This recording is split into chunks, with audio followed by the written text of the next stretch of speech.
Genesis 40 RSV.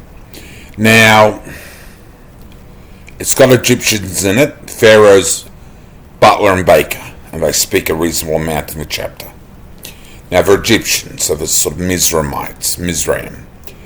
So they technically come under Noah's covenant in terms of their religious covenantal obligation with God, as I normally say in these figures, should they choose to actually observe that.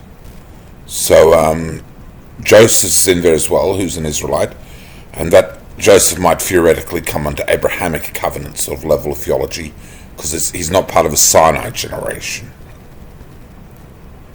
So he's sort of an Israelite, of course, but not an Israelite of the Torah of Sinai. So this is Abrahamic, but it's also, well, I suppose theoretically Noahidic and Mizraimic. So Genesis 40 is a reasonably enough degree of relevancy for current Noahide faith.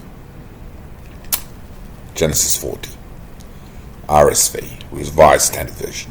Sometime after this, the butler of the king of Egypt and his baker offended the Lord, the king of Egypt.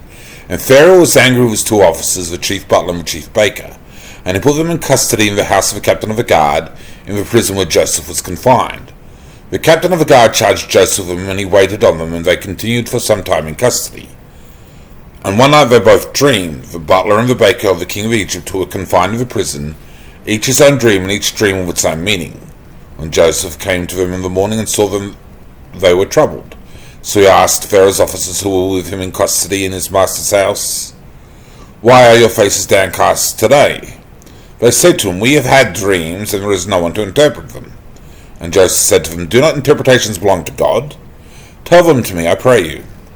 So the chief butler told his dream to Joseph and said to him, "In my dream there was a vine before me, and on the vine there were 3 branches. As soon as it budded, its blossoms shot forth, and the clusters ripened into grapes.